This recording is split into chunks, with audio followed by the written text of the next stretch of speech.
एकच प्रश्न फक्त मला माझ्या समाधानासाठी आणि लोकांच्या, आपण मला सांगितलं उत्तर दिलं त्याबद्दल धन्यवाद.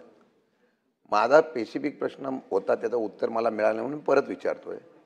आता ही बिल्डिंग डेव्हलप झाली आहेत, मध्ये डेव्हलपमेंट झालेली आहे, घरं देणार कुठून? प्रश्न येतोय कुठे? गरिबांच्यासाठी घरं द्यायची आहेत.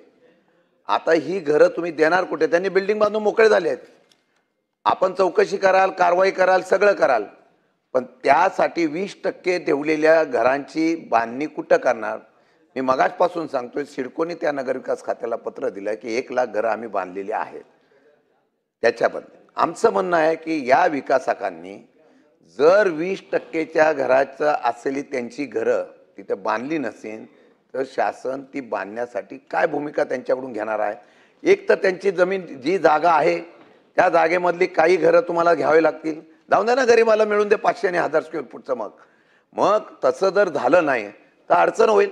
मग नुसतं ही चर्चा होईल, 20% घरं त्यांना मिळणार नाही. तुम्ही कारवाई करून मोकळं व्हाल, दंड लावून मोकळं व्हाल, पण 20% त्यांच्या हक्काची घरं जी चुकवली गेली या सर्व चुकीमुळे ती 20% घरं कशी मिळून देणार त्यांच्याकडून? एवढा खुलासा करा.